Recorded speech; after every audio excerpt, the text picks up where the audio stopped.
After a night with his mistress, his wife sold his car, emptied the account, and left no address. The night, everything changed. The Los Angeles skyline glittered like scattered diamonds against the midnight sky. But Michael Turner's attention was elsewhere entirely. At 36, he had built a successful marketing agency from the ground up, commanding respect in boardrooms across the city. Tonight, however, he wasn't thinking about quarterly projections or client presentations. He was thinking about Vanessa Reed. The Marriott downtown had become their secret refuge over the past 3 months, a place where Michael could pretend his wedding ring didn't exist, where the weight of responsibility felt lighter, where Vanessa's laughter made him forget about everything waiting for him at home. "You're distracted again," Vanessa murmured, her fingers tracing patterns on his chest as they lay in the king-sized bed. At 28, she possessed the kind of effortless beauty that turned heads in restaurants and made men stumble over their words. Her auburn hair cascaded over her bare shoulders, and her green eyes held a calculating gleam that Michael had somehow convinced himself was genuine affection. "Just thinking," he replied, glancing at his phone.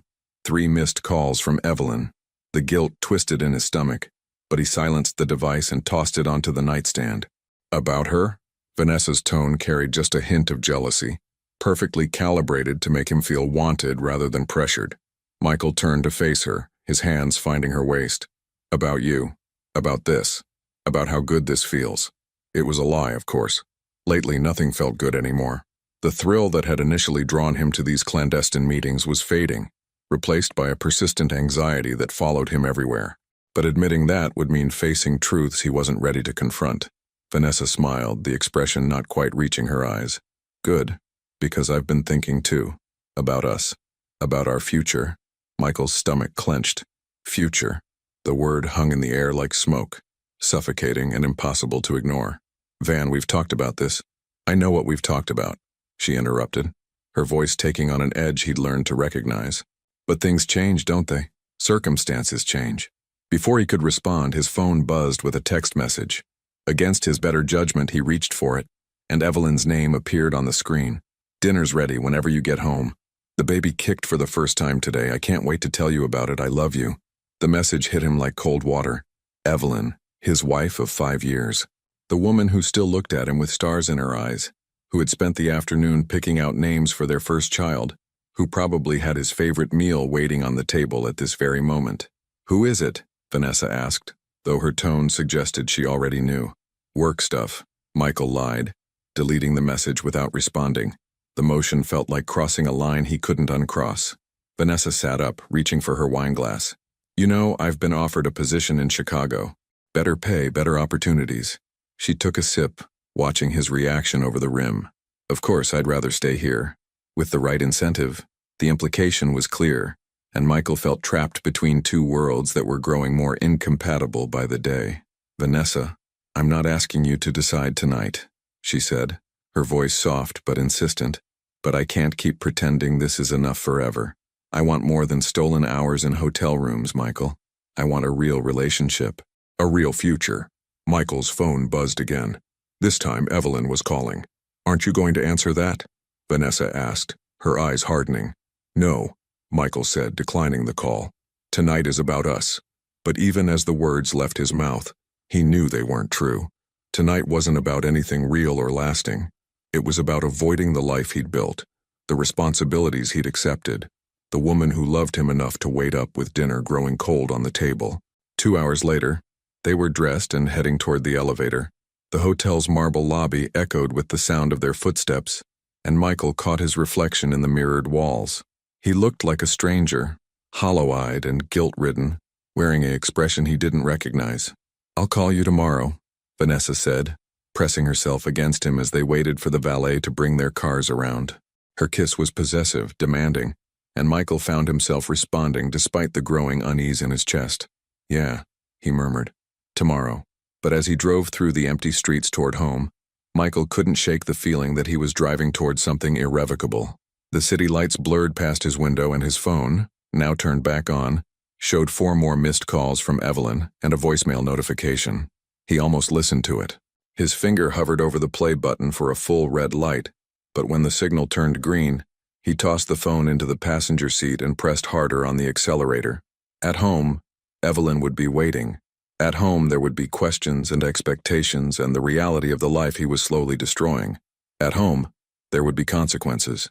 Michael Turner had no idea that in just a few hours, those consequences would arrive in ways he never could have imagined.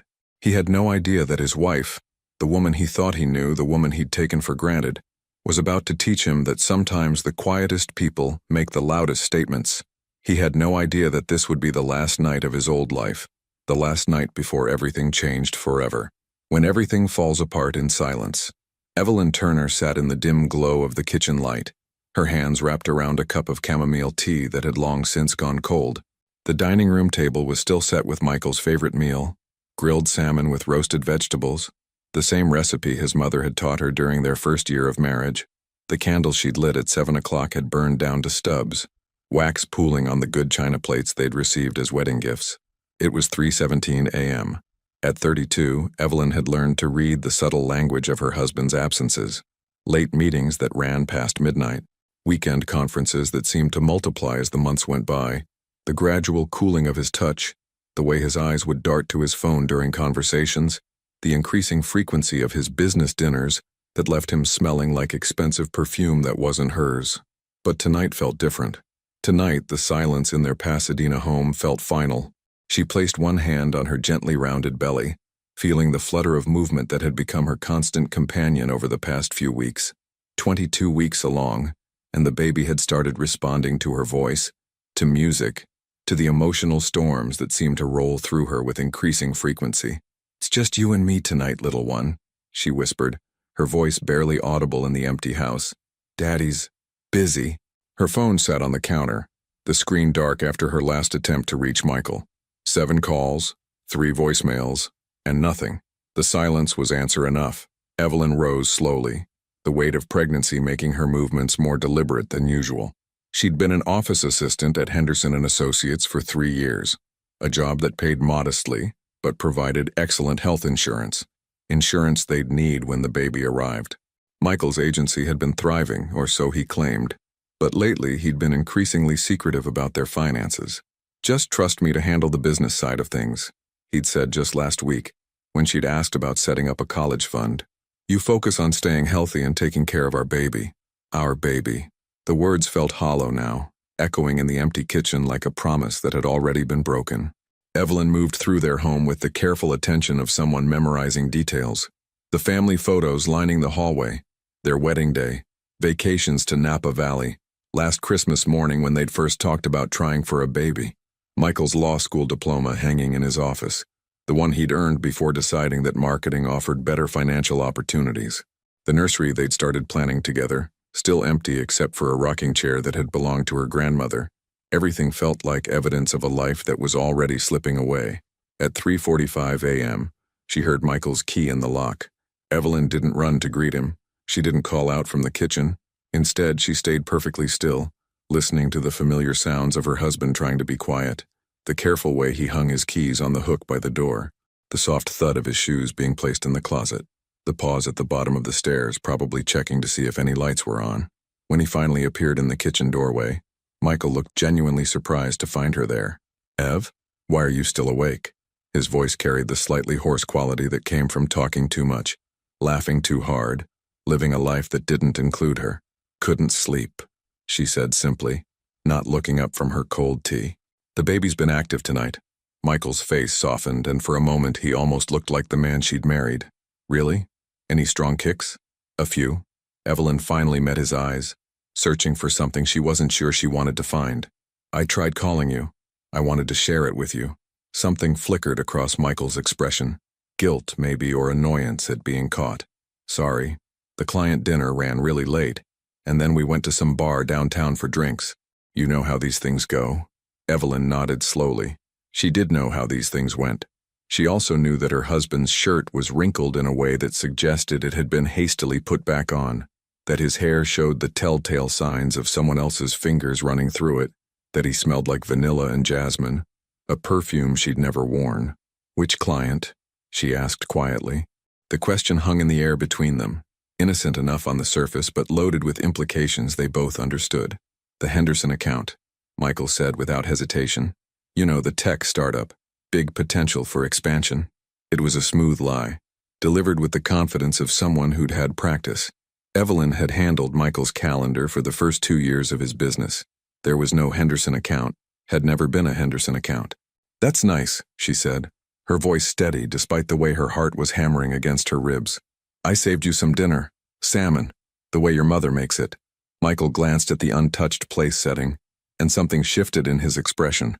"I actually ate at the restaurant, but thank you, that was thoughtful." Thoughtful. As if their 5-year marriage had been reduced to thoughtful gestures from a considerate roommate. Evelyn stood up carefully, moving to clear the table that represented hours of preparation and hope. As she reached for Michael's plate, he caught her wrist gently. "Ev," he said, his voice soft with what might have been regret. "Are you okay? You seem distant."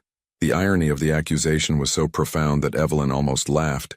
Instead, she looked down at his hand on her wrist, the same hand that had been touching another woman just hours before, and felt something fundamental shift inside her chest. "I'm fine," she said, her voice calm and clear. "Just tired. Growing a person takes a lot of energy." Michael released her wrist and stepped back, already reaching for his phone to check for messages. "Well, get some rest. I have an early meeting tomorrow, so I'll probably be gone before you wake up."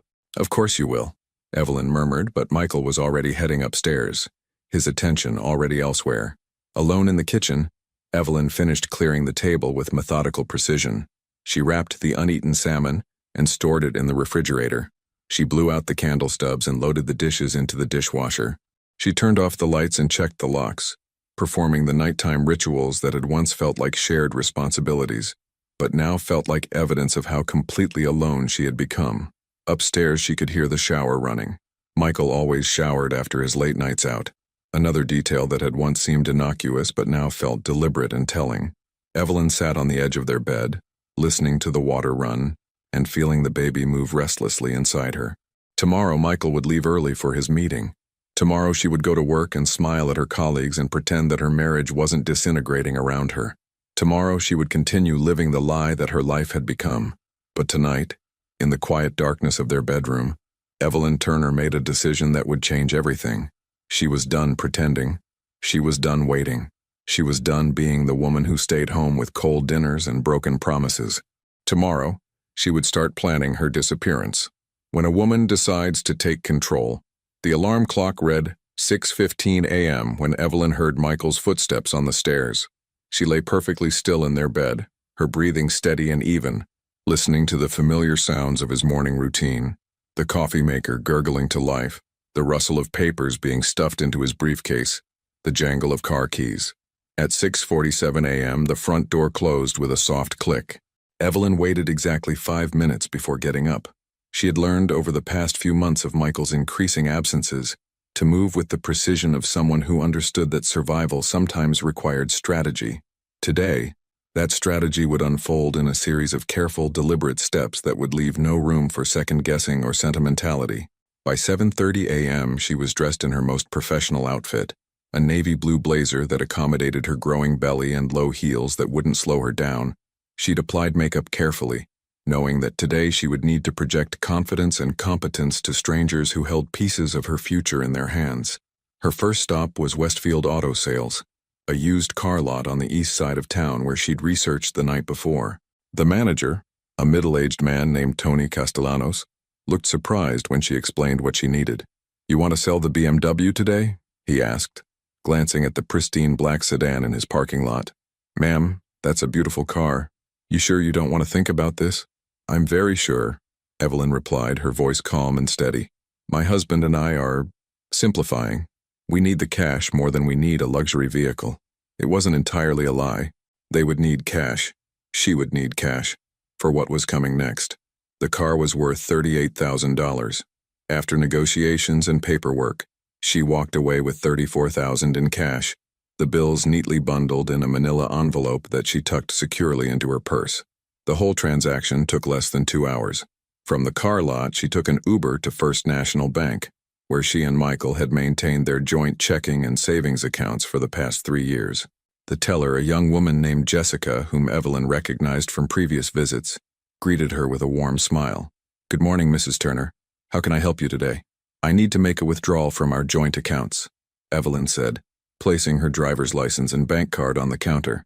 I'm making some purchases for the baby and we prefer to pay cash. Jessica's smile faltered slightly. How much were you looking to withdraw? Evelyn had done her homework. The checking account held $12,000. The savings account held $47,000.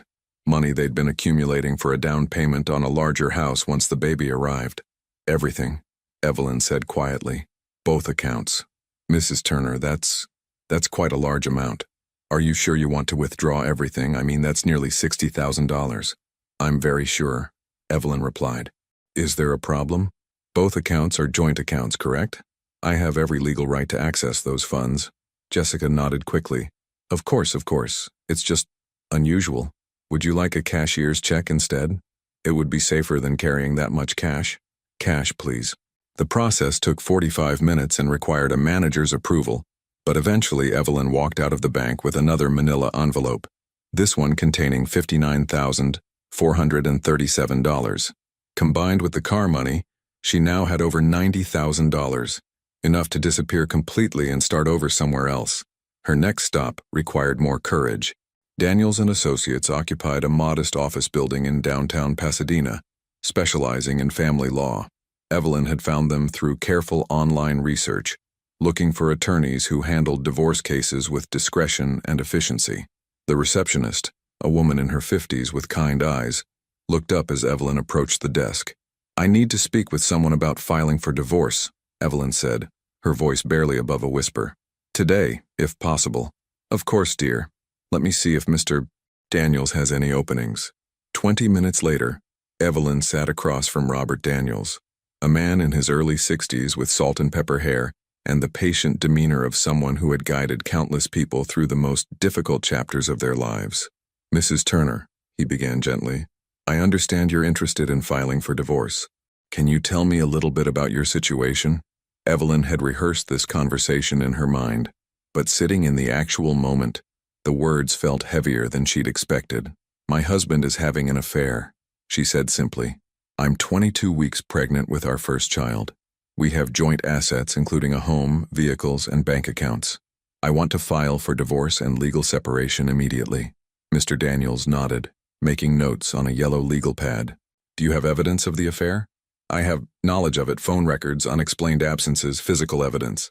Evelyn paused, thinking of the perfume, the late nights, the careful lies. I don't want to fight him publicly or create a scandal. I just want out. Cleanly and completely. I understand. Are you concerned about your safety? Is there any history of violence or threats? No, nothing like that. Michael isn't violent. He's just, Evelyn searched for the right word, selfish and dishonest. I can't raise a child in that environment. Mr. Daniels spent the next hour walking her through California's divorce laws, explaining community property rights, discussing child support and custody arrangements. By the time they finished, Evelyn had signed initial paperwork that would formally begin the dissolution of her 5-year marriage. The papers will be served to your husband within the next few days, Mr. Daniels explained as she prepared to leave. Are you prepared for his reaction? This is often when things become difficult. I won't be there for his reaction, Evelyn said quietly. That's the point. From the law office, she took another Uber to a small travel agency that still operated with old-fashioned discretion. She purchased a one-way ticket to Seattle, departing the following evening. The ticket was paid for in cash, booked under her maiden name, Evelyn Crawford, using her passport that still bore her original surname. Her final stop was the most emotionally difficult. Henderson and Associates, where she'd worked for 3 years, felt like a sanctuary compared to the chaos her personal life had become. Her supervisor, Linda Martinez, looked up with surprise when Evelyn knocked on her office door. Evelyn, I wasn't expecting to see you until Monday. Is everything okay? I need to submit my resignation, Evelyn said, placing a typed letter on Linda's desk. Effective immediately. I'm sorry for the short notice, but I have a family emergency that requires me to relocate. Linda's expression shifted from surprise to concern. Relocate? Evelyn, what's going on? Is it the pregnancy? Is there something we can do to help? It's personal, Evelyn replied. I've loved working here, but I need to make some changes for my family's well-being. I've detailed all my current projects in the resignation letter, and I've prepared notes for whoever takes over my responsibilities. The conversation that followed was painful but necessary. Linda tried to convince her to take leave instead of resigning, offered flexible scheduling, even suggested working remotely. But Evelyn's mind was made up. By 4:30 p.m. she was home again, standing in the kitchen where just 12 hours earlier she had made the decision that had set this entire day in motion. The house felt different now, not like a home she was leaving, but like a stage set for a play that had already ended. She packed a single suitcase with essential items, clothes for the next few weeks, her grandmother's jewelry, medical records, and the ultrasound photos of her baby. Everything else, the furniture, the wedding photos, the accumulated possessions of 5 years of marriage, she left behind. At 5:15 p.m. she heard Michael's key in the lock. Evelyn was sitting at the kitchen table, the same spot where she'd waited for him the night before. But this time she wasn't waiting for him to come home. She was waiting to say goodbye. When words become weapons, Michael's footsteps echoed through the hallway with the confident rhythm of a man who believed his world was secure. Evelyn could hear him dropping his briefcase by the door, the familiar sound of his keys hitting the ceramic bowl they'd bought together during their honeymoon in Italy. Such ordinary sounds, but today they felt like the closing notes of a song that had been playing too long. When he appeared in the kitchen doorway, Michael's expression was lighter than it had been in weeks. Whatever guilt had shadowed his features the night before seemed to have evaporated, replaced by the easy smile of someone who thought he'd successfully navigated another day without consequences. "Hey, beautiful," he said, moving toward her with the casual affection that had once made her heart race. "How are you and our little one doing today?" Evelyn looked up from the kitchen table where she'd been sitting with her hands folded over her belly, feeling the baby's gentle movements. For a moment, she studied the man she'd married, really looked at him, perhaps for the last time. At 36, Michael was still handsome in the way that had first caught her attention at a coffee shop near USC 6 years ago. Dark hair with just a touch of gray at the temples, intelligent brown eyes, the kind of confident bearing that made people trust him in business meetings. But today, all she could see were the lies. "I'm fine," she said quietly. "We're fine. How was your day?" "Busy," Michael replied, opening the refrigerator and pulling out a beer. "The Henderson project is finally coming together, and I think we might land that tech startup I mentioned. Could be huge for the agency." Another lie delivered so smoothly that Evelyn almost admired the craftsmanship of it. There was no Henderson project. She would know, since she'd been handling his calendar until recently, and the tech startup was as fictional as the Henderson account he'd invented the night before. "That's wonderful," Evelyn said. "Financial security will be important with the baby coming." Michael's smile widened as he settled into the chair across from her. "Exactly. I know things have been tight lately, but I'm building something here, Ev. Something that will give our family everything we've dreamed of." "Our family," Evelyn repeated softly. "Tell me, Michael, what do you think our family looks like?" Something in her tone must have caught his attention because his expression shifted slightly, becoming more cautious. "What do you mean?" "I mean, when you picture our future, you, me, and our baby, what do you see?" Michael reached across the table to cover her hand with his. The gesture that had once comforted her now felt like a performance. "I see us happy, Ev. I see us in a bigger house, maybe in the hills. I see our kid going to the best schools, having every opportunity we can give them. I see us growing old together, watching our grandchildren play in the backyard." The words were beautiful, spoken with apparent sincerity, and for a moment Evelyn felt a pang of grief for the woman she'd been just 24 hours ago, the woman who might have believed him. "That sounds lovely," she said. "And where does Vanessa Reed fit into that picture?" The color drained from Michael's face so quickly that Evelyn almost felt sorry for him. Almost. What?" he stammered, his hand jerking away from hers. "Who? I don't know what you're talking about." "Vanessa Reed," Evelyn repeated, her voice steady and calm. 28 years old, auburn hair, works in marketing. The woman you've been sleeping with for the past 3 months. Michael's mouth opened and closed soundlessly, and Evelyn watched him cycle through the stages of a man whose carefully constructed lies were collapsing around him. Denial, confusion, panic, and finally, a desperate attempt at damage control. "Evelyn, I can explain." "Please don't," she interrupted. "Don't insult my intelligence by trying to explain. I know about the Marriott downtown. I know about your Tuesday evening client dinners. I know about the weekend conferences that don't exist, and the business trips that take you exactly 45 minutes from our house." Michael's face had gone from pale to flushed, and she could see him struggling to find purchase in the conversation, looking for some angle that might save him. It's not what you think, he said finally. It's not serious. It's been a difficult time with the pregnancy and the stress at work, and I made some mistakes. But it doesn't mean anything, Ev. You have to believe that. The casualness of his dismissal, reducing months of betrayal to mistakes that don't mean anything, sparked something cold and final in Evelyn's chest. You're right, she said. It doesn't mean anything. Not anymore.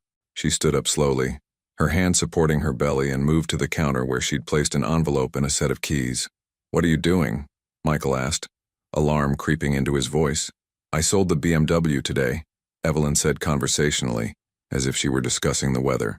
Got $34,000 for it, fair price considering. You sold our car? Evelyn, what the hell? I also went to the bank, she continued, her tone remaining perfectly calm. Withdrew all the money from our joint accounts. $59,437. Every penny we've saved for our future. Michael shot to his feet, his chair scraping loudly against the kitchen floor. You can't do that. That money is for our house, for the baby. For the baby, yes, Evelyn agreed. And the baby will be well taken care of. Just not here. Not with you. She placed the envelope on the counter between them. Inside were divorce papers that would be served to him within days, though she didn't tell him that. Instead, she simply said, I've left you a note. It explains everything you need to know. Evelyn, stop, Michael said, his voice rising with panic. Whatever you think you know, whatever you think you're doing, we can work this out. We can go to counseling. I can change. I want to change. Do you? Evelyn asked. Do you really want to change, Michael? Or do you want things to go back to the way they were, where I wait at home with dinner while you live whatever life you please? That's not fair. Fair? Evelyn laughed, a sound devoid of humor. Was it fair when you came home smelling like another woman while I was growing your child? Was it fair when you lied to my face every single day for months? Was it fair when you made me feel crazy for suspecting what I knew to be true? Michael stepped toward her, his hands raised in a gesture of surrender. You're upset, and you have every right to be. But we're married, Ev. We're having a baby together. You can't just walk away from that. Watch me, she said simply. She picked up her purse and the small suitcase she'd packed, leaving the keys to the house on the counter next to the envelope.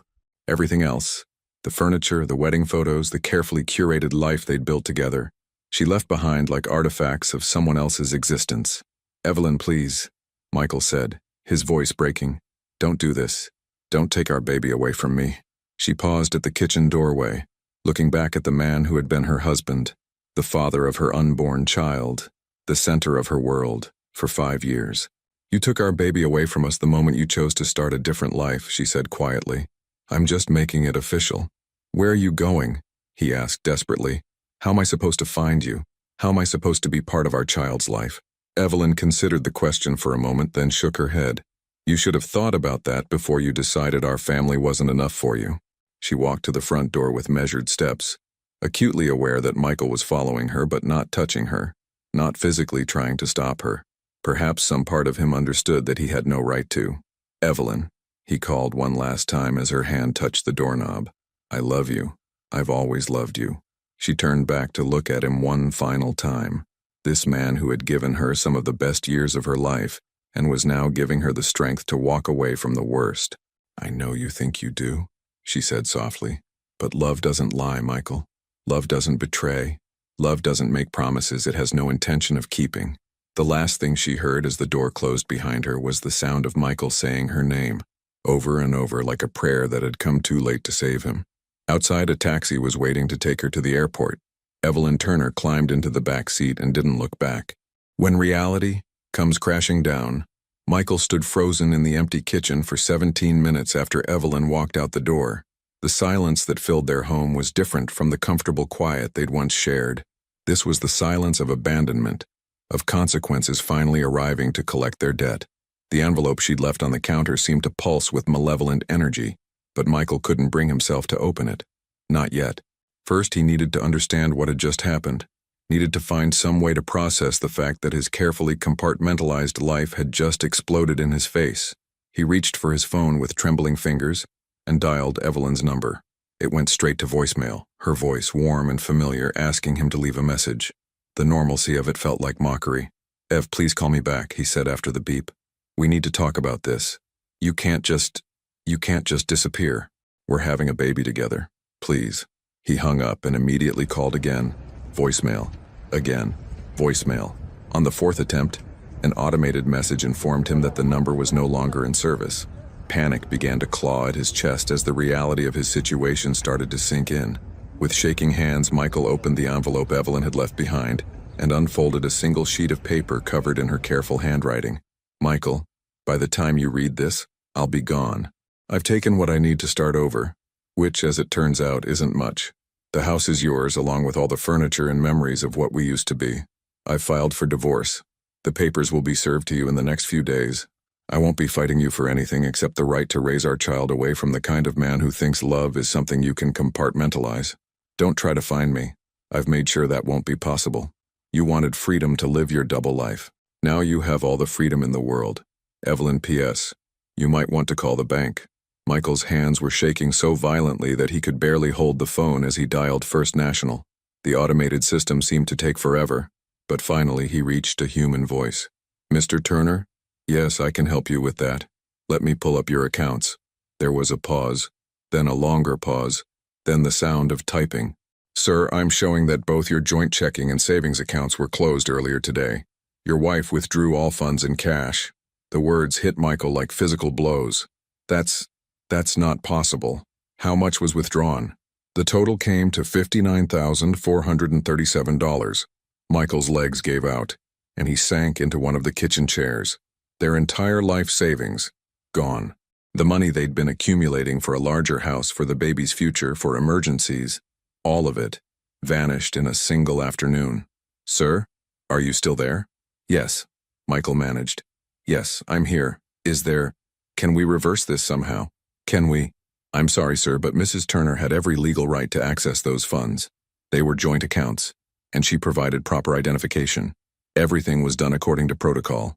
After hanging up, Michael sat in stunned silence until another terrible thought occurred to him. He rushed to the garage, already knowing what he would find but hoping desperately that he was wrong. The space where Evelyn's BMW should have been parked was empty. His own car, a modest Honda Civic that he'd kept for practical purposes, sat alone under the harsh fluorescent lighting. The BMW, worth nearly $40,000, was gone, leaving behind only an oil stain on the concrete floor. Michael pulled out his phone again, this time calling his business partner Jake Henderson. Yes, Henderson, the man whose name he'd been using to create fictional client accounts to cover his lies. Jake, I need a favor, Michael said without preamble. I need to borrow some money. It's an emergency. Whoa, slow down, man. What's going on? Evelyn left me. She took everything, the savings, her car, everything. I need cash to get through the next few weeks while I figure out what to do. There was a long pause on the other end of the line. She left you? Michael, what the hell happened? She discovered that I've been... Michael couldn't bring himself to say the words. About your affair, Jake said flatly. Jesus, Michael, I told you this would happen. I told you that playing with fire was going to burn down your whole life. Can you help me or not? How much do you need? Michael calculated quickly in his head. Mortgage payment, utilities, credit card minimums, car payment, basic living expenses. $5,000 just to get me through the month? I can swing that, Jake said after a moment. But Michael, you need to get your head straight. This isn't just about money. You've got a baby coming and I know what I've got, Michael snapped, the stress finally getting to him. I know exactly what I've lost. After hanging up with Jake, Michael realized he needed to call Vanessa. She deserved to know what was happening, deserved to understand that their relationship had just become infinitely more complicated. Vanessa answered on the second ring, her voice warm and pleased. Hey, handsome.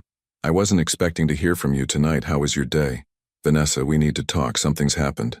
The warmth in her voice cooled noticeably. What kind of something? Evelyn found out about us. She's left me, filed for divorce. There was a long silence.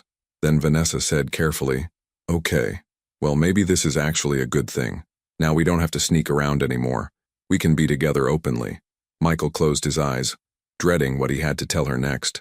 There's more. She took all our money, everything we'd saved, and she sold her car. I'm basically broke, Van. Another silence. This one, significantly longer. How broke? Vanessa asked. I had to borrow money from my business partner just to cover basic expenses. The house is mortgaged to the hilt, and without Evelyn's income, He trailed off, realizing how pathetic he sounded. "So let me get this straight," Vanessa said slowly. "Your pregnant wife found out about our affair, left you, took all your money, and now you're calling to tell me that you're financially ruined." "It's temporary," Michael said quickly. "The business is still good. I can rebuild. We can rebuild." "Michael," Vanessa said, and her voice had taken on a tone he'd never heard before. Cold, calculating, final. "I think you've misunderstood what this was between us." "What do you mean?" "I mean, I was interested in Michael Turner, successful businessman with a nice house and financial security. I wasn't interested in Michael Turner, broke divorcee with a pregnant ex-wife and a mountain of debt." The words hit Michael like a slap across the face. "Vanessa, that's not— You said you loved me." "I loved the life you represented," she said bluntly. "I loved the idea of stability and success. But this mess you've created, I can't afford to be part of this." "So that's it?" Michael's voice was rising with desperation. "Everything we've shared, everything we've meant to each other, it was all just about money?" "Not just money," Vanessa said, almost gently. "But honey, let's be honest about what this was. You were married when we met. You were looking for excitement and I was looking for security. Now you can't offer security, and frankly, after seeing how you treated your pregnant wife, I'm not sure you can offer much excitement either." The line went dead. Michael stared at his phone in disbelief, then scrolled through his contacts looking for someone, anyone who might offer him support or comfort. But as he looked at the names, he realized how few real friends he had, how much of his social circle had been built around his marriage to Evelyn, how many of his relationships were actually business connections who would disappear the moment his success faltered. At 11:47 p.m., Michael Turner sat alone in his empty house, surrounded by the debris of a life he'd systematically destroyed through his own choices. The woman who had loved him unconditionally was gone, carrying his child to some unknown destination. The woman he'd thought he loved had revealed herself to be as shallow and opportunistic as his own behavior. His finances were in ruins, his future uncertain, and his carefully constructed image of himself as a successful, desirable man lay in tatters around his feet. For the first time in months, Michael was completely, utterly alone. And for the first time since this whole disaster began, he started to understand the true price of betrayal. It wasn't just losing the people you betrayed. It was discovering who you really were when everything you'd built your identity on was stripped away. 3 months later, Seattle, Washington. The apartment was small, a one-bedroom unit on the 3rd floor of a converted Victorian house in the Fremont neighborhood. But it had something Evelyn hadn't experienced in years: peace. She sat at her kitchen table on a rainy Thursday morning, one hand wrapped around a cup of herbal tea, the other resting on her now prominently rounded belly, and watched the drops race down the window pane. At 29 weeks pregnant, she'd found a rhythm in her new life that felt both foreign and completely natural. Her job as an administrative assistant at Clearwater Legal Services paid modest wages, but it was enough to cover her expenses when combined with the careful management of the money she'd taken from Los Angeles. More importantly, her colleagues, particularly her supervisor, Margaret Williams, a kind woman in her 50s, treated her with the respect and consideration she'd forgotten she deserved. "Morning sickness still bothering you?" Margaret had asked the week before, noticing Evelyn's careful movements around the office. "Not anymore," Evelyn had replied. "I think we're past that stage." "Good. And the father? Is he planning to be involved?" It was a delicate question, asked with the sensitivity of someone who understood that not all pregnancy stories had happy endings. Evelyn had been truthful without being dramatic. "He's not in the picture. It'll just be me and the baby." Margaret had nodded without judgment, then mentioned that the company's health insurance coverage was excellent and that they offered generous family leave policies. Small kindnesses, but they meant everything to a woman who was rebuilding her life from scratch. Now, 3 months into her Seattle existence, Evelyn was preparing for her morning routine when her phone buzzed with a text message from an unknown number. "Is this Evelyn Crawford? This is Dr. Martinez from Pasadena General. Your former husband has been trying to reach you regarding medical decisions for your pregnancy. Could you please call our office?" Evelyn stared at the message for a long moment, then deleted it without responding. She'd changed her name back to Crawford, switched her medical care to Swedish Medical Center, and specifically requested that no information be shared with anyone from her previous life. The fact that Michael was still trying to insert himself into her pregnancy decisions only reinforced her certainty that she'd made the right choice. She was due for her own doctor's appointment that afternoon, a routine checkup with Dr. Sarah Krishnan, an obstetrician who had treated her pregnancy as exactly what it was, a single woman having her first child, with no complications beyond the normal anxieties that came with impending motherhood. Los Angeles, California. The same day Michael Turner looked terrible, and he knew it. 3 months of financial stress, sleepless nights, and the gradual collapse of his professional reputation had taken their toll. His once carefully maintained appearance now showed the strain of a man barely keeping his head above water. The coffee shop where he'd arranged to meet with a potential client was busier than he'd expected, and Michael found himself constantly checking his watch as he waited for someone who was already 20 minutes late. His agency had lost 3 major accounts in the past month, clients who'd grown suspicious when his attention to detail began slipping, when his creative presentations started feeling recycled and uninspired. The truth was, Michael couldn't concentrate on anything except his own failures. Every morning he woke up in the house that felt like a mausoleum, surrounded by the ghost of his former life. Evelyn's coffee mug still sat in the cabinet where she'd left it. Her side of the closet remained untouched, a shrine to his own stupidity. He'd hired 2 different private investigators to try to track her down, spending money he couldn't afford on professional searchers who ultimately came back with nothing. Evelyn Crawford, she'd reverted to her maiden name, had vanished as completely as if she'd never existed. No forwarding address, no digital footprint, no family members willing to talk to him. His phone rang, jarring him from his brooding. The caller ID showed his lawyer's number. "Michael, we need to talk," Robert Daniels said without preamble. "I've been served with paperwork from your wife's attorney." "Ex-wife," Michael corrected automatically. "The divorce was finalized last month." "Right. Well, her attorney is requesting a formal custody hearing. They want to establish legal parameters for parental rights." Michael's heart leaped. "Does that mean she's willing to negotiate? To let me see the baby?" "It means they're covering their legal bases," the lawyer replied carefully. "But Michael, there's something else. They've filed a motion requiring you to submit to financial disclosure as part of any custody arrangement." "Financial disclosure?" "They want complete records of your income, debts, assets, everything. If you want any parental rights, you'll need to prove you can provide financial support." Michael laughed bitterly. Financial support? With what money? The conversation that followed was painful in its clarity. Based on Michael's current financial situation, any child support obligation would be minimal, but it would still represent a significant portion of his monthly income. More importantly, his inability to locate Evelyn meant that he had no way to exercise whatever visitation rights he might eventually be granted. After hanging up with the lawyer, Michael sat in the coffee shop for another hour, watching people hurry past the windows with purpose and direction he envied. His potential client never showed up, just another in a growing list of professional disappointments that seemed to define his new reality. Seattle, evening. Evelyn's doctor's appointment had gone well. The baby was healthy, growing appropriately, showing all the signs of a normal, uncomplicated pregnancy. Dr. Krishnan had even printed extra ultrasound photos, noting that this would be one of the last appointments before they started preparing for delivery. "Everything looks perfect," the doctor had assured her. "Are you feeling prepared for what comes next?" "As prepared as anyone can be for their first child," Evelyn had replied, and meant it.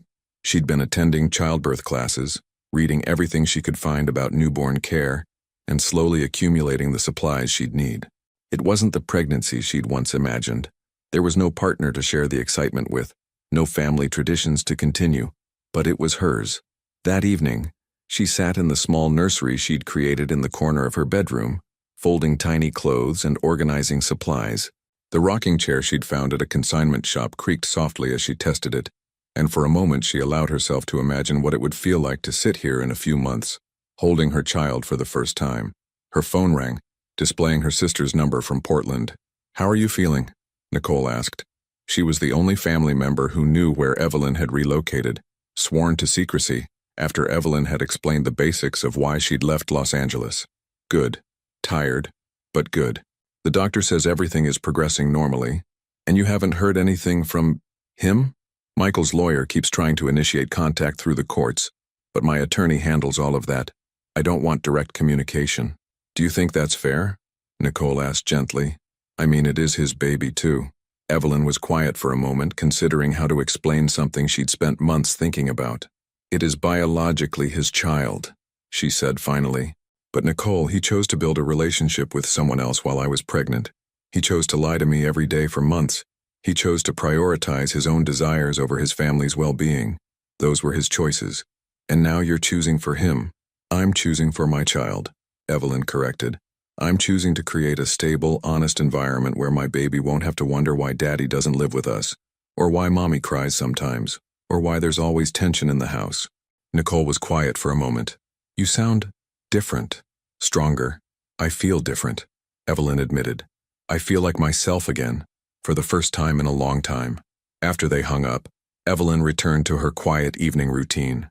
She made herself dinner, salmon and vegetables, eaten while reading a book about child development. She took a warm bath, grateful for the deep tub that accommodated her changing body. She settled into bed early, one hand on her belly, feeling the reassuring movements of her active baby. 3 months ago, her life had imploded. Tonight, it felt like it was finally beginning. Somewhere in Los Angeles, Michael Turner was learning to live with the consequences of his choices.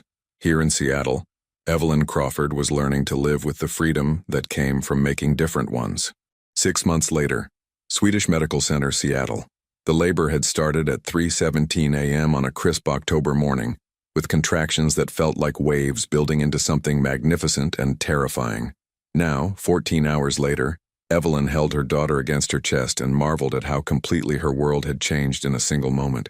"She's beautiful," whispered Margaret Williams, who had driven to the hospital the moment Evelyn called. Over the past 6 months, Margaret had become more than a supervisor. She'd become the closest thing to family that Evelyn had in Seattle. The baby was indeed beautiful.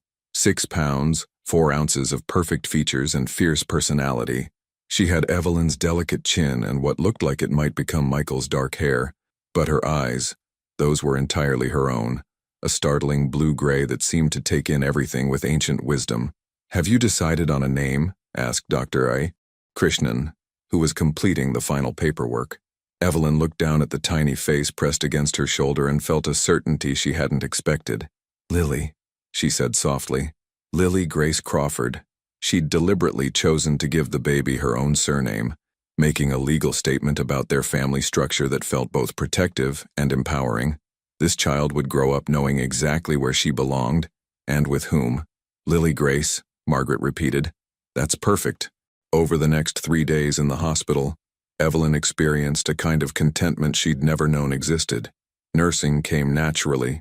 Sleep became precious and treasured, and every small milestone, Lily's first successful latch, her first dirty diaper, her first real cry, felt like a victory. The hospital staff treated her with the same matter-of-fact kindness they showed all new mothers, never making her feel that her single status was unusual or problematic. When forms required information about the father, Evelyn simply wrote, "Not involved," and moved on. On the day of discharge, as she settled Lily into the car seat she'd practiced installing dozens of times, Evelyn felt the profound shift that came with becoming solely responsible for another human being. The weight was enormous, but so was the freedom. Every decision about Lily's care, her environment, her future, all of it belonged to Evelyn alone. Los Angeles. The same week, Michael first learned about his daughter's birth from a certified letter delivered to his increasingly cluttered home office. The legal document was formal and impersonal.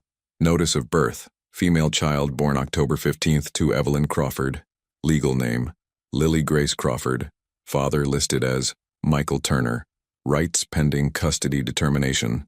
He held the paper with trembling hands, reading it again and again until the words blurred. His daughter had been born 5 days ago, and he was learning about it through a legal document. She had a name, Lily Grace, that he'd had no part in choosing. She carried Evelyn's last name, as if he didn't exist. Michael tried calling the number listed for Evelyn's attorney, but was told that his inquiries needed to go through his own legal representative. When he called his lawyer, the conversation was brief and discouraging. "Michael, based on your current financial situation and the fact that you haven't been able to establish any relationship with the mother, the court isn't likely to grant you immediate visitation rights," Robert Daniels explained. "You're 6 months behind on child support payments that were ordered when the divorce was finalized. How can I be behind on payments for a child who was just born? The court established prospective support based on your income at the time. Since you haven't been making those payments into escrow, You're now in arrears. Michael stared around his home office, which had become a monument to his professional decline. Unpaid bills were stacked on every surface.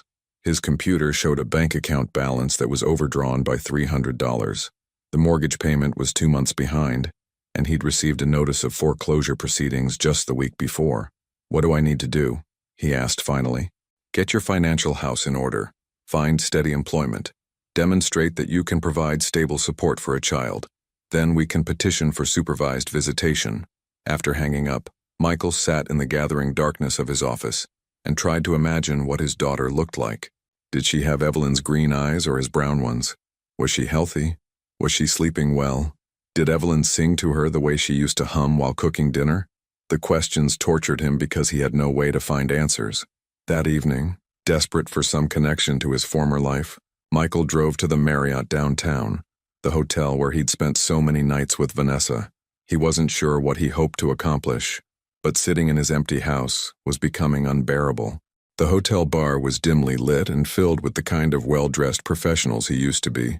Michael ordered a whiskey and tried to pretend he belonged among them, but his frayed clothing and unshaven appearance drew uncomfortable glances from the other patrons. Michael? Michael Turner? He turned to find Vanessa Reed approaching his table, but she looked so different that he almost didn't recognize her. Gone were the affordable business suits and careful makeup of their affair. This version of Vanessa wore expensive jewelry and carried herself with the confidence of a woman whose life had taken a decidedly upward turn. Vanessa, he said, standing awkwardly, I didn't expect to see you here. I'm meeting my fiancé, she said, flashing a diamond ring that probably cost more than Michael's mortgage payment. He's running late as usual, busy closing some tech deal. Fiancé. The word hit Michael like a physical blow, even though he'd had no romantic illusions about Vanessa for months. Congratulations, he managed. Anyone I know? David Rothschild. He owns a venture capital firm downtown. She paused, studying Michael's appearance with barely concealed distaste. How have you been? You look different. Things have been challenging, Michael said, which was perhaps the greatest understatement of his life. I became a father last week. Something flickered in Vanessa's expression. Surprise, maybe, or calculation. Really? With your ex-wife? Yes. A daughter named Lily. That's wonderful, Vanessa said in a tone that suggested she found it anything but wonderful. Are you involved? With the child, I mean? The question was innocuous enough, but Michael heard the real inquiry beneath it. Was he still the broken, financially ruined man she'd discarded? Or had he somehow managed to salvage his life? It's complicated, he said.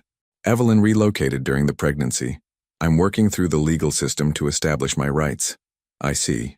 Vanessa's smile had taken on the sharp edge he remembered from their final phone conversation. Well, I'm sure it will work out for the best. A tall, impeccably dressed man approached their table, moving with the confident stride of someone accustomed to being the most important person in any room. Sorry I'm late, darling, he said, kissing Vanessa's cheek without acknowledging Michael's presence. The Nakamura deal ran longer than expected. David, this is Michael Turner, Vanessa said smoothly. We used to work together. Michael, this is my fiancé, David Rothschild. The handshake David offered was brief and dismissive, the kind of gesture that wealthy men gave to people they'd categorized as irrelevant within seconds of meeting them. Turner, David said, as if testing the name for significance. Are you in tech? Marketing, Michael replied. Ah, David said, his interest already fading. Well, we should get to our table. The reservation is at 8. As they walked away, Michael heard Vanessa laugh at something David whispered in her ear, the same laugh that had once made Michael feel clever and desired. Now it sounded like mockery, like a reminder of everything he'd lost and everything he'd never really had. Michael finished his drink and left the hotel, driving through the Los Angeles streets that had once felt like his domain, but now felt like a foreign country. Every corner held memories of the life he'd destroyed. Restaurants where he'd taken Evelyn for anniversaries, coffee shops where he'd met with clients who no longer returned his calls, the hospital where Evelyn had probably gone for prenatal appointments while he was lying about business dinners. At home, he found another foreclosure notice taped to his front door. He had 30 days to bring his mortgage current or face eviction from the house where he'd planned to raise his family. Michael Turner, who had once believed himself master of his own destiny, was learning that some mistakes don't offer second chances. In Seattle, his daughter slept peacefully in her crib while her mother planned a future that didn't include him. In Los Angeles, he sat alone in his empty house and finally began to understand the true cost of the choices he'd made. 2 years later, Seattle, Washington, Fremont Farmers Market, Lily Grace Crawford toddled between the market stalls with the fearless determination of a 2-year-old who had never known anything but love and security. Her dark curls bounced as she pointed excitedly at the colorful displays of autumn squash, her vocabulary expanding daily with new words that she practiced with the serious concentration of someone discovering language. "Pumpkin," she announced proudly, her small hand gripping Evelyn's fingers as they navigated the crowded Saturday market. "That's right, sweetheart," Evelyn said, crouching down to Lily's eye level. "Big orange pumpkin. Should we get one for our apartment?" Lily nodded enthusiastically, then was immediately distracted by a golden retriever being walked past their stall. "Doggy!" she squealed, straining toward the friendly animal. At 34, Evelyn had grown into her role as a single mother with a grace that surprised even her. The anxious, uncertain woman who had fled Los Angeles 3 years ago had been replaced by someone more confident, more decisive, more genuinely at peace. Her job at Clearwater Legal had evolved into a senior administrative position, with better pay and flexible hours, that allowed her to maintain a healthy balance between work and motherhood. "Evelyn," called Margaret Williams, approaching with her own weekend shopping bag. Over the years, Margaret had become not just a mentor but a genuine friend, and by extension, an honorary grandmother to Lily. "How's our little scholar today?" "Book," Lily declared, as if summoned by the mention of learning. She had recently discovered picture books and approached them with the same intensity she brought to everything else. "She's becoming quite the little reader," Evelyn said, lifting Lily to her hip. Yesterday, she read the same book to her stuffed elephant 5 times in a row. Margaret laughed, reaching out to smooth one of Lily's errant curls. "My grandmother always said that children who love books early will never lack for adventure." It was a pleasant Saturday morning ritual, the farmer's market followed by coffee at their favorite cafe, then home for Lily's nap while Evelyn caught up on laundry or reading. Simple routines that formed the backbone of a life built intentionally around stability and contentment. As they walked toward the coffee stand, Evelyn's phone buzzed with a text message from an unknown number. She almost ignored it. Spam calls and messages had become increasingly common, but something about the timing made her check. "Evelyn, this is Michael. I know you don't want contact, but our daughter deserves to know her father. I've changed. Please give me a chance to prove it. I'll be in Seattle next week for business. Can we meet?" Evelyn stopped walking so abruptly that Margaret bumped into her. "Everything okay?" Margaret asked, concern evident in her voice.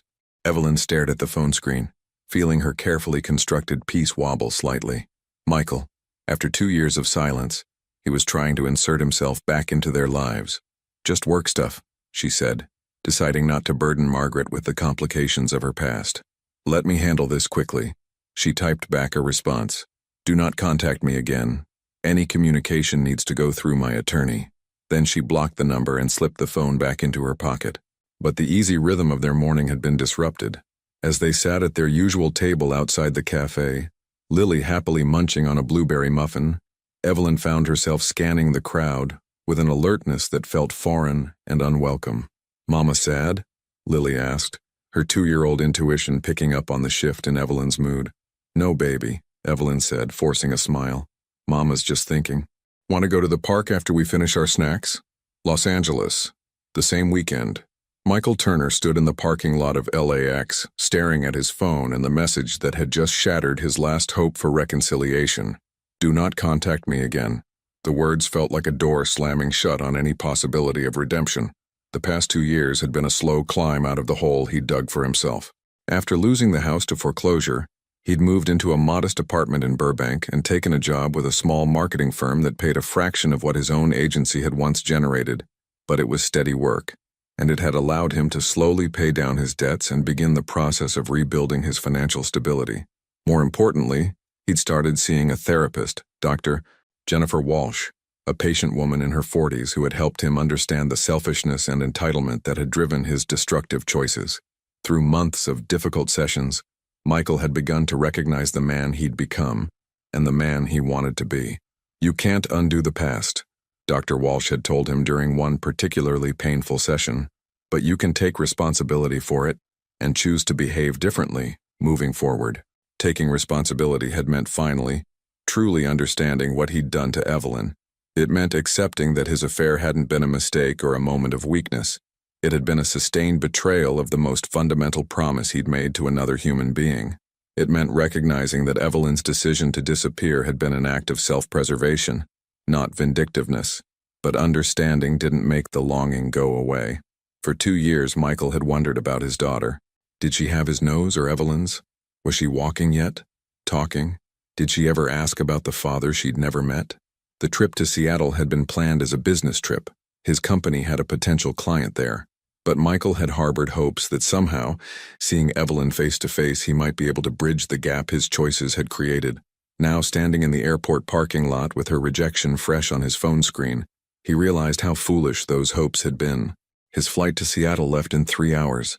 He could still go, could still try to find her, could still make one last desperate attempt to insert himself into the life she'd built.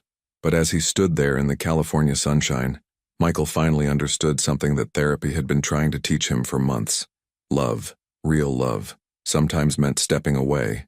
Real love meant accepting that his desire to be a father didn't automatically entitle him to disrupt the stable life Evelyn had created for their daughter. Real love meant recognizing that his need for forgiveness was his burden to carry, not hers to grant. Real love meant that sometimes the most loving thing you could do was leave someone alone. Michael canceled his flight to Seattle.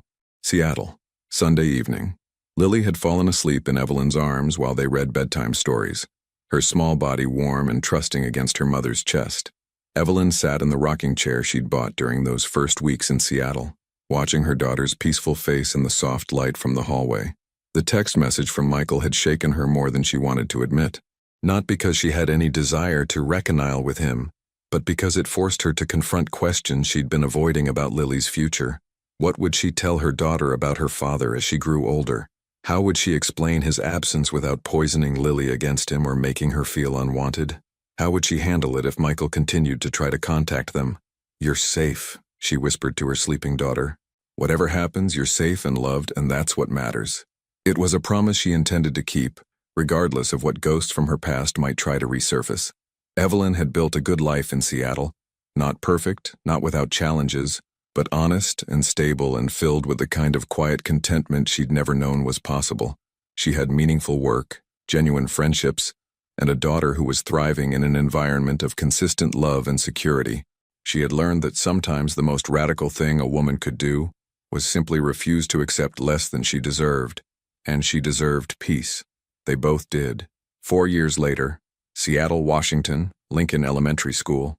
Lily Crawford bounced on her toes outside her kindergarten classroom, her backpack nearly as big as she was, chattering excitedly about the art project they'd completed that morning.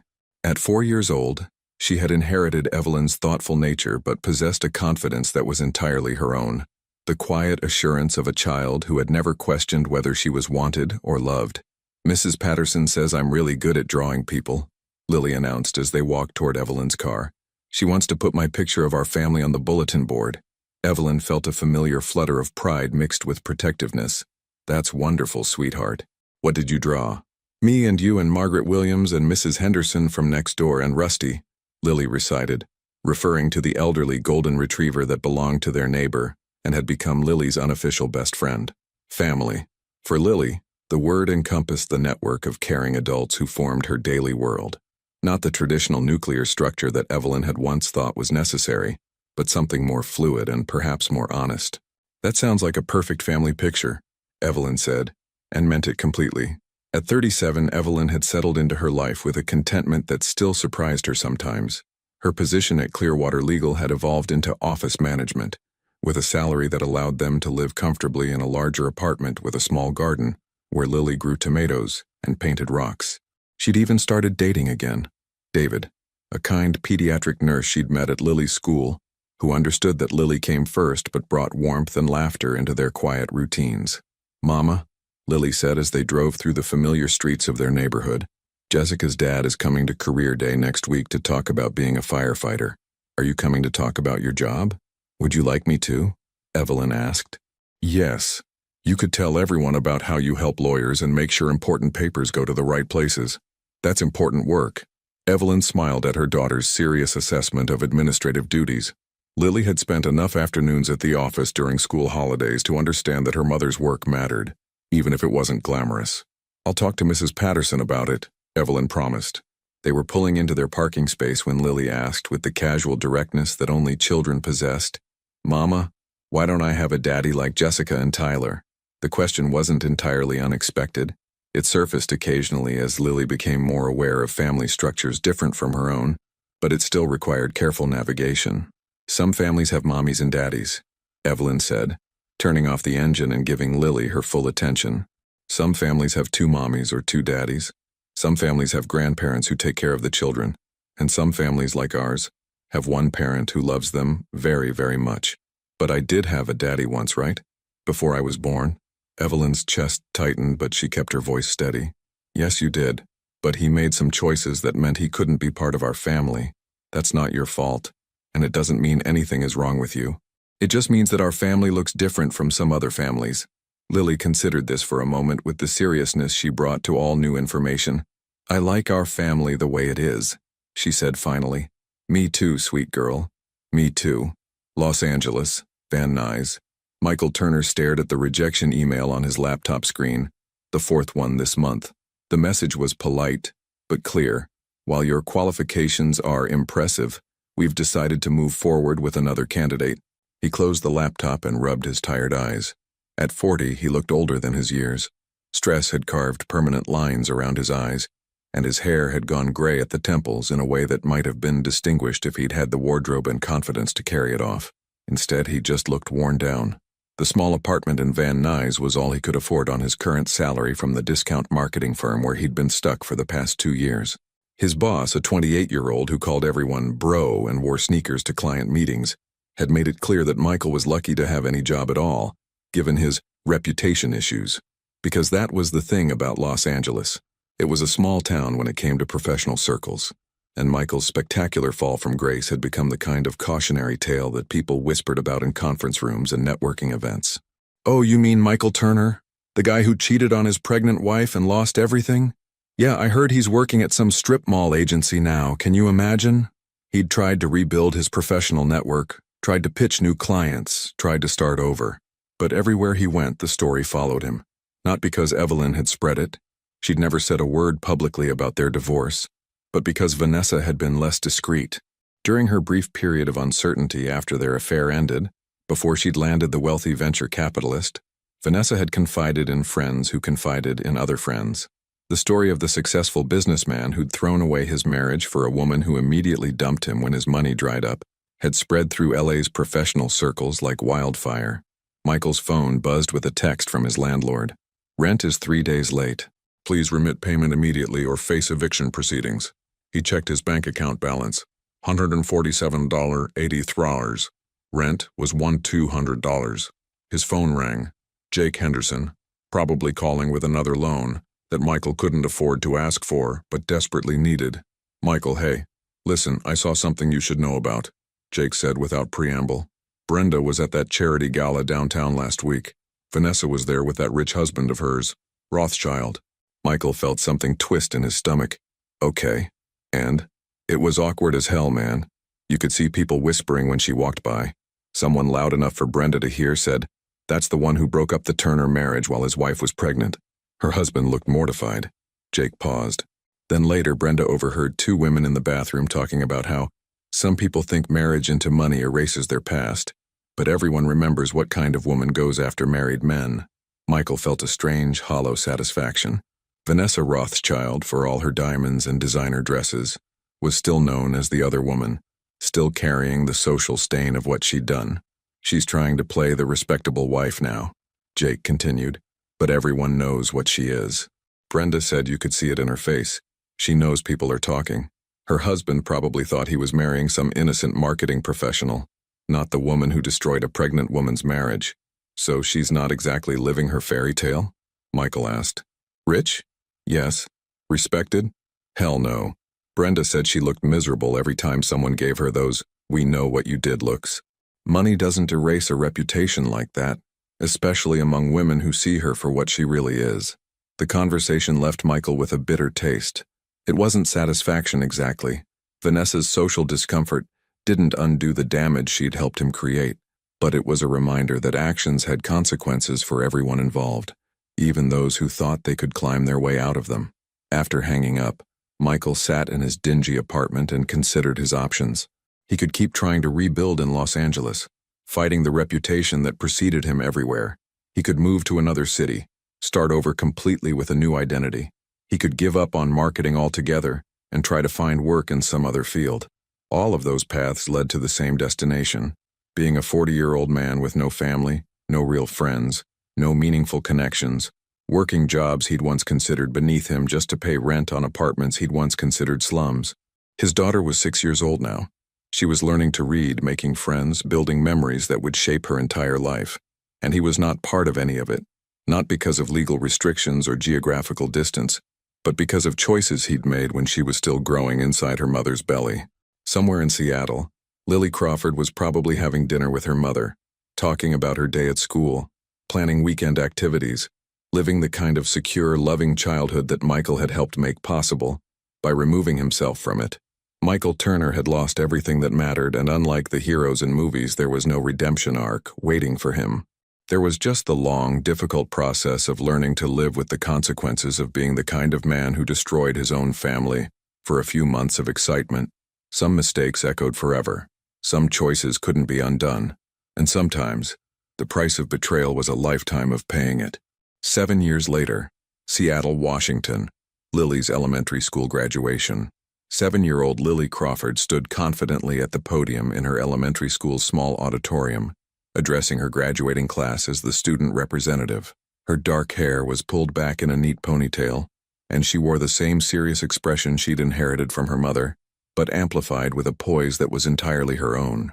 "Graduation means moving forward," she said into the microphone, her clear voice carrying across the room full of proud families. "It means taking what we've learned and using it to build something better. My mom always tells me that we get to choose what kind of story we write with our lives." From the third row, Evelyn watched her daughter with a pride so fierce it almost took her breath away. Beside her, David reached over and squeezed her hand, his own eyes bright with the emotion of someone who had been privileged to watch Lily grow for the past 3 years of their relationship. At 39, Evelyn had found a kind of happiness she'd never known to seek. Not the desperate, needy love of her early 20s, but something steadier and more genuine. David understood that Lily came first, understood that Evelyn's independence wasn't a challenge to overcome but a strength to admire. Their relationship had grown slowly, built on friendship and mutual respect, and when he'd proposed 6 months ago, Lily had been the first to celebrate. "Are you excited about second grade?" David whispered as Lily concluded her speech to enthusiastic applause. "Terrified," Evelyn admitted with a smile. "But look at her up there. She's going to be fine. More than fine." Lily was thriving in ways that still amazed Evelyn sometimes. She was academically gifted but not competitive, confident but not arrogant, independent but not isolated. She had friends from diverse backgrounds, participated in school plays and art projects, and approached the world with a curiosity and optimism that seemed unshakable. "She's never asked about him again," Evelyn murmured, referring to the biological father who remained absent from their lives. "Maybe she doesn't need to," David replied. "She has a family. She has love. Some kids never get that, even with 2 parents at home." After the ceremony, they celebrated at Lily's favorite restaurant, a small Thai place in Fremont, where the owners knew their order by heart.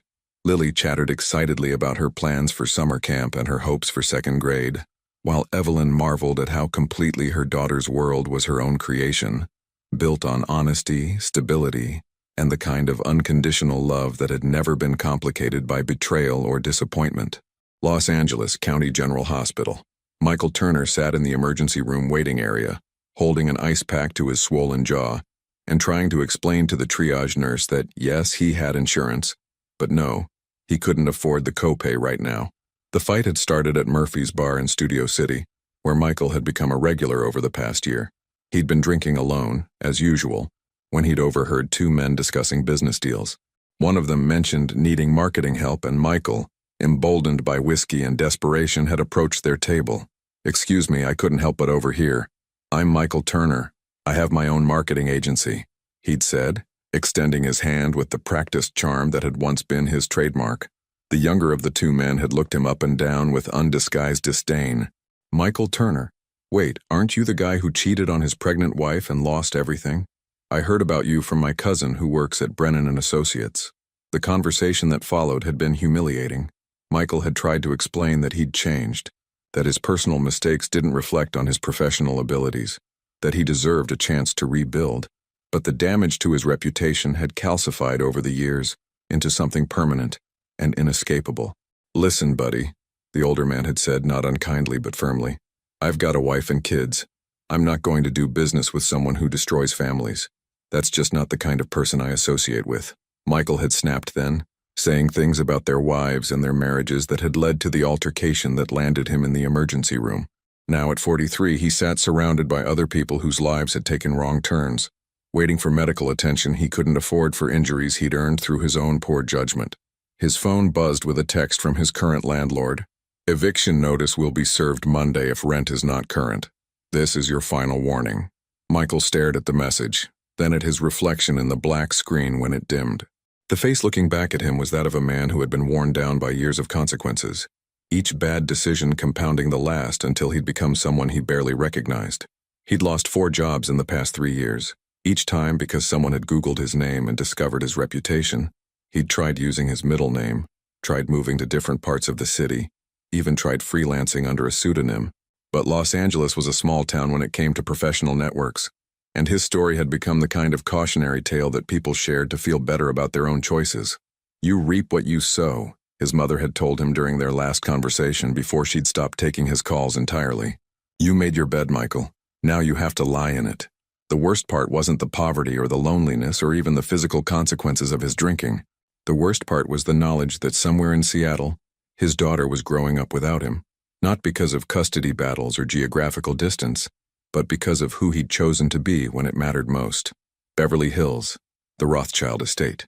Vanessa Rothschild stood at the window of her husband's home office, watching their gardener tend to the perfectly manicured lawn, while David fielded angry phone calls from his business partners. The charity gala debacle from the previous month was still reverberating through their social circle, and it was becoming clear that her presence was a liability to his reputation. I don't care what she looks like or how charming she can be, she could hear David saying into his phone. Half the women at these events remember her as the homewrecker from the Turner situation. It's affecting my business relationships, James. At 35, Vanessa had everything she'd thought she wanted when she'd pursued her affair with Michael Turner 7 years ago. The mansion in Beverly Hills, the luxury cars, the designer wardrobe, the wealthy husband who could provide the lifestyle she'd always craved. But she'd underestimated how memory worked among the kind of women who moved in David's social circles. These weren't naive corporate wives who could be charmed or impressed by material possessions. These were intelligent, successful women who had long memories and strong opinions about other women who destroyed families. The wives of my business partners won't socialize with her, David continued his phone conversation. And if their wives won't socialize with her, that affects every deal I try to make. I can't keep having to explain or apologize for my wife's past. Vanessa closed her eyes and remembered the conversation she'd overheard at the country club the previous week. 2 women she'd been trying to befriend for months discussing her within earshot. I don't care how much money she married, one had said. A woman who goes after married men while their wives are pregnant? That's not the kind of person I want around my family. Exactly, the other had agreed. Money doesn't buy class or character. David Rothschild is learning that the hard way. The irony wasn't lost on Vanessa. She'd pursued Michael Turner because she'd wanted financial security and social status. When that relationship had collapsed, she'd immediately set her sights on David Rothschild for the same reasons. But the very actions that had ended her relationship with Michael, her calculated pursuit of married men, her willingness to destroy other women's families, had followed her into her new marriage like a stain that no amount of wealth could remove. David ended his phone call and turned to face her, his expression grim. We need to talk, Vanessa. She knew from his tone that the conversation wouldn't go well. After 2 years of marriage, it was becoming clear that David hadn't fully understood what he was taking on when he'd married her. He'd been charmed by her beauty and impressed by her ambition, but he hadn't anticipated how her reputation would affect his business and social standing. The Nakamura deal fell through, he said bluntly. Hiroshi's wife was at that charity gala. She did some research into our family background and advised her husband not to do business with me. Vanessa felt something cold settle in her stomach. Because of me? Because of what you did? Because of who you were before you met me? Because apparently that's who you still are in the eyes of people who matter to my business. The conversation that followed was painful in its clarity. David had built his success on relationships and reputation. Every major deal he closed was based on trust and respect within a tight-knit community of wealthy families. Vanessa's past, her willingness to break up a marriage, her calculated pursuit of financial gain through relationships, had marked her as untrustworthy in the eyes of the very people whose approval David needed to maintain his business empire. "I'm not saying we need to divorce," David said finally, "but I am saying that you need to understand that your presence in certain situations is becoming a problem I can't ignore." Vanessa nodded, understanding exactly what he meant. She would remain Mrs. David Rothschild, with all the material benefits that entailed, but she would never be truly accepted, never be respected, never be able to escape the whispered conversations and knowing looks that followed her everywhere she went. She had married money, but she hadn't bought redemption. She had gained financial security, but she had lost something more valuable, the possibility of being seen as anything other than the woman who destroyed a pregnant woman's family. Seattle. Later that evening, Evelyn tucked Lily into bed in their cozy house, the home they'd bought together the previous year, with Evelyn's name alone on the deed. The evening had been perfect. Graduation, dinner, family time with David, and now the quiet ritual that ended every day. "Mama," Lily said as Evelyn turned off the bedside lamp, "do you think I'll always be happy like this?" It was the kind of profound question that 9-year-olds sometimes asked, delivered with the seriousness that came from a child who understood that happiness wasn't guaranteed. "I think you'll have challenges and difficult times," Evelyn said honestly. "Everyone does. But I think you'll have the tools to handle them. You'll know that you deserve to be loved and respected. You'll know that you don't have to accept less than your worth.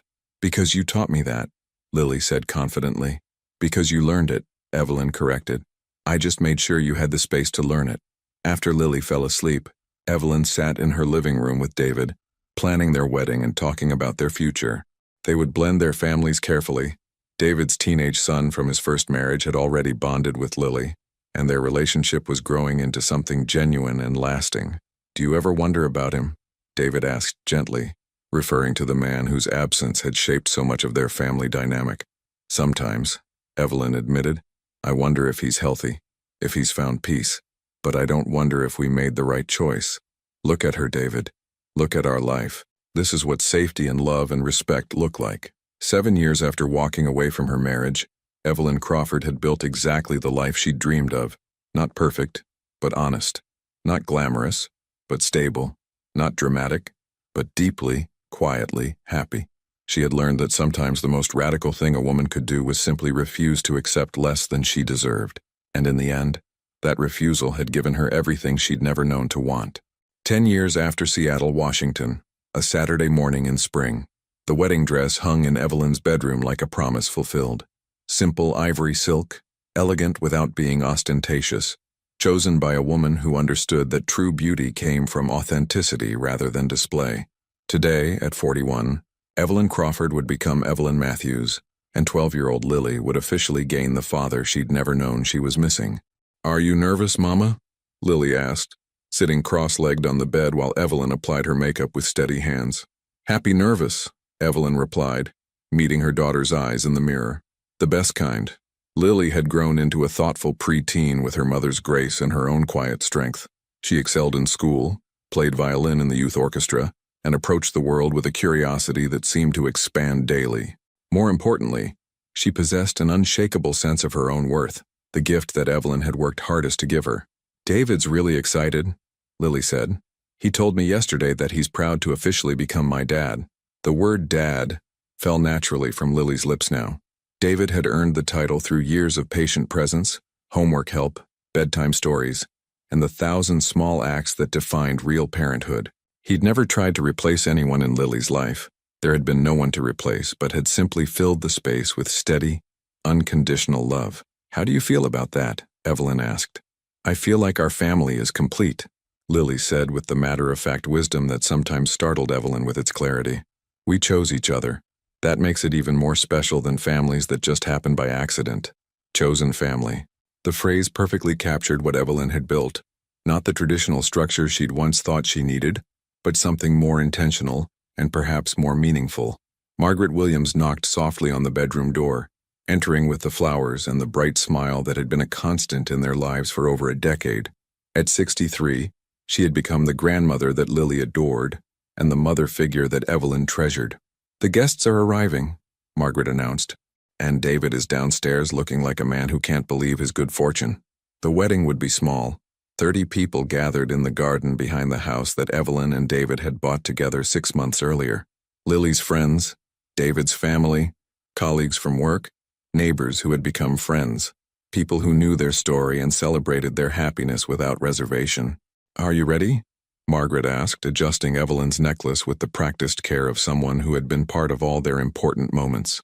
Evelyn looked at herself in the mirror, not the anxious, uncertain woman who had fled Los Angeles a decade ago, but someone who had learned to trust her own judgment, to demand respect, to build a life based on her own values, rather than other people's expectations.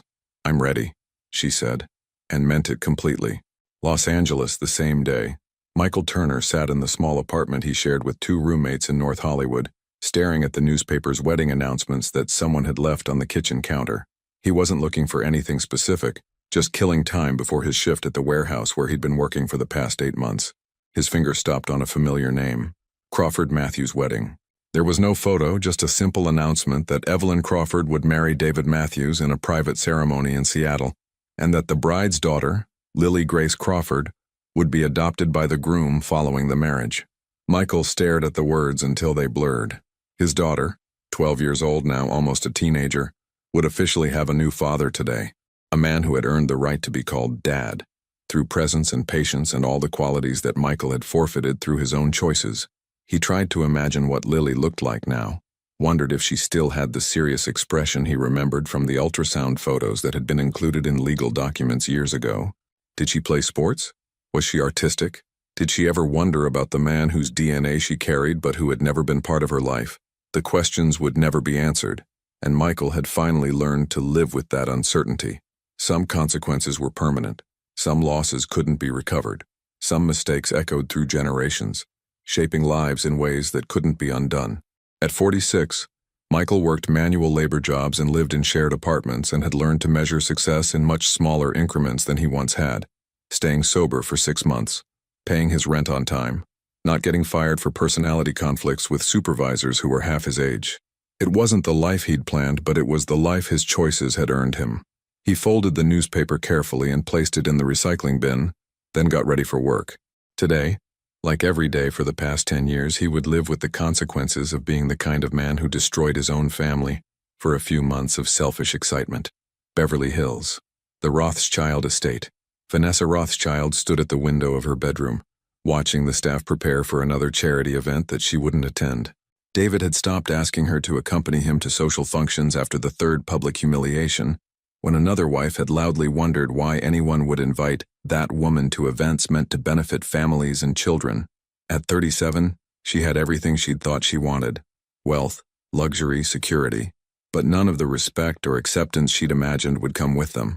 David still provided for her financially, but their marriage had become a business arrangement that benefited neither of them emotionally. "I'm leaving for the foundation dinner," David called from the hallway, not bothering to enter the room. "Don't wait up." She heard his footsteps receding, heard the front door close, heard the car pull away. Another evening alone in a house filled with expensive furniture and empty of genuine connection. Vanessa had learned too late that reputation was more valuable than money, that respect couldn't be purchased, that some mistakes followed you regardless of how successfully you tried to reinvent yourself. She would always be the woman who had broken up a pregnancy, the opportunist who moved from man to man based on financial calculations, the person that other women warned their friends about. Her phone buzzed with a text from her sister in Phoenix. "Saw the wedding announcement in the paper. That woman you told me about, Evelyn Crawford, she's getting remarried. Sounds like she built a beautiful life." Vanessa stared at the message, remembering the quiet dignity of the woman whose life she'd helped destroy. Evelyn Crawford, who had responded to betrayal not with revenge or public drama, but with the kind of silent strength that had ultimately proven more powerful than any scheme Vanessa had ever devised. 10 years later, Evelyn was celebrating new love while surrounded by people who respected and cherished her. Vanessa was alone in a mansion, married to a man who saw her as a liability, known primarily for the worst thing she'd ever done. Some victories were permanent, some defeats lasted forever, and sometimes the woman who walked away with quiet dignity ended up with everything worth having. Seattle. Sunset. The reception was winding down as Evelyn and David swayed together on the small dance floor they'd set up in their garden. Around them, the people they loved most shared stories and laughter under string lights that twinkled like stars. "No regrets?" David whispered in her ear. "About which part?" Evelyn asked. "Marrying you? Never. Leaving Los Angeles? Never. Building this life? Never. About any of it. About the hard years, the struggles, the choices you had to make." Evelyn was quiet for a moment, considering the decade that had brought her to this moment. The fear and uncertainty of those first months in Seattle, the challenges of single motherhood, the gradual process of learning to trust again, to love again, to believe that she deserved happiness. "I regret the pain," she said finally. "I regret that Lily will never know what it feels like to have a biological father who chose to stay. But I don't regret any of the choices I made to protect us. Every hard decision led us here." Across the garden, Lily was teaching David's teenage son a complicated card game, while Margaret supervised with amused indulgence. The scene was perfectly ordinary and absolutely perfect, the kind of quiet family happiness that Evelyn had once thought was impossible. "Look at her," Evelyn murmured, watching her daughter laugh at something silly. "Look at this life we've built. How could I regret anything that led to this?" She had learned that sometimes the most courageous thing a woman could do was start over. Sometimes the most loving thing a mother could do was model self-respect. Sometimes the most powerful response to betrayal was the simple act of refusing to let it define you. Evelyn Crawford Matthews had written her own story, not the one that had been written for her by someone else's choices, but the one she had chosen to create through her own courage and determination. As the evening settled around them, she held her new husband close and watched her daughter play with the family they had all chosen to build together.